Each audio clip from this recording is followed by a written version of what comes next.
Can I sing you another song I wrote? So, I wrote this song. I wrote a lot of songs. I wrote a ton of songs. And I wrote this one after I read a book. Yeah, I read a book. I read one book. No, I read a book. But a pastor in Chico by the name of Gaylord Inns wrote a book called Love Revolution, The Lost Commandment of Christ. This guy tells a story. He's been a pastor for 30 plus years. He had a nervous breakdown in a Winchell's of Donuts one Sunday morning. Couldn't preach. Ended up taking a year off, and when he came back, he began to read his Bible again. He didn't read it for maybe 6 or 8 months, and then he began to read his Bible again. And something jumped out at him that in all his years of reading his Bible, it never jumped out at him. What he had noticed as Christians was that we're saved under the new covenant. And how many people in here saved tonight? Virtually everybody. Those of you who are not, we're going to get you. But, so, even if you're saved, you may be under this false impression that I was. And the impression is that I somehow have to measure up to the 10 Commandments. Right? That there are all these, if I'm going to be a Christian, there's this whole long list of do's and don'ts that I'm not supposed to do.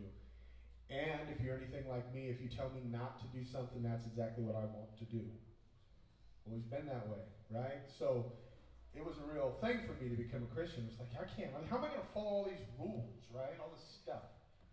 So what this guy noticed when he began to read his Bible again is that throughout the New Testament, well, let me preface this by saying, we live under the New Covenant. And the New Covenant says that God the Father wants us to have faith in His Son. Under the Old Covenant, they had to follow the 10 Commandments. And the 10 Commandments broke their back. And God let those 10 Commandments break their back for 2,000 years. And He did that to prove a point, that we're not good enough, that we can't follow the rules. Right?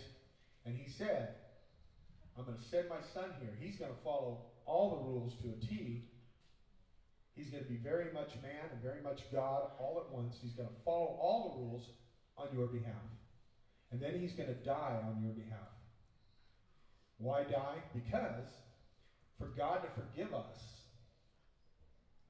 somebody had to pay the penalty. It's not like if Dave does me wrong and I decide to forgive Dave, I let Dave off the hook.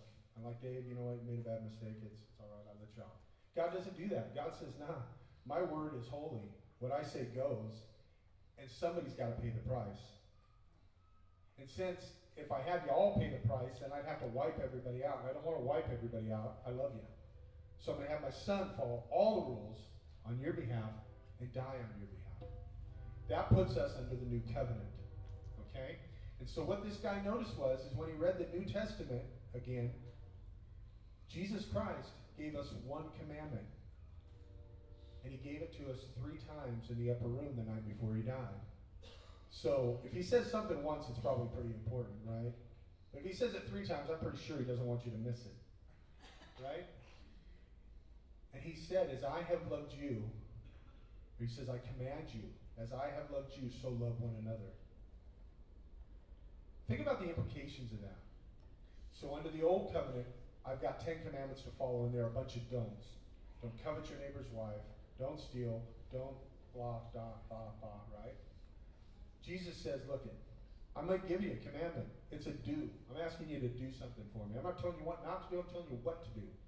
I'm telling you to love one another. Wrap your head around that for just 1 second and think about how freeing that is as a Christian. And this wiped me out when I read it because I was like, wait a minute. All those things that I'm struggling not doing, if I can just reframe them in my head as I'm choosing not to do that because I'm choosing to do what Christ asked me to do, which is love. It's a subtle shift in the way you think, right? As opposed to me thinking about what I can't do, I'm going to think about what I can do and what He asked me to do, which is love. So that means that if I choose to love you, I'm not going to steal from you, I'm not going to lie to you, I'm not going to hurt you, right? So any of this sound kind of cool to anybody? Or is it just me? Did it just hit me this way? So then I thought about it a little farther. And I thought, well, okay, I think I know what love is. Pretty sure I know what love is. Maybe I better find out what God says love is. Just to be sure, just to be clear, right? So if we go to the book of 1 Corinthians, which was written by Paul, the Apostle Paul, spent time with Christ, right? He'd know. So we're going right to the authority. It says love is patient, love is kind, does not envy, does not boast, it is not proud, it does not dishonor others.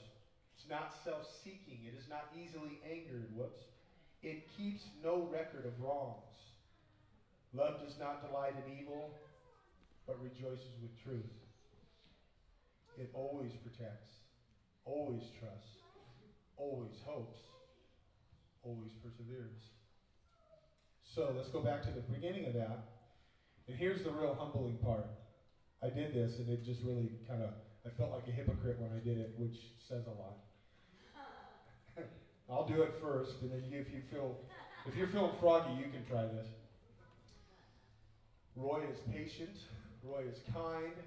Roy does not envy. Roy does not boast. Roy is not proud. Roy does not dishonor others. Roy is not self-seeking. Roy is not easily angered. Roy keeps no record of wrongs.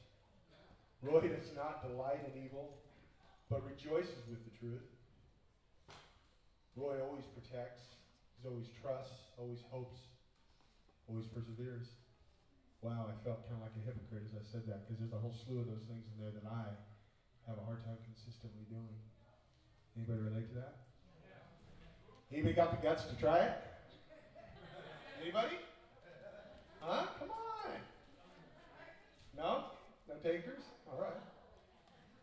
Going once? Yeah, I know. I don't blame you. My wife goes, "You're going to what?" I go, "I know." Somebody's got to do it, right? You get what I'm saying, though?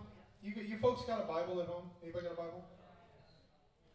So maybe you ought to log this down. 1 Corinthians 13, 4 through 7.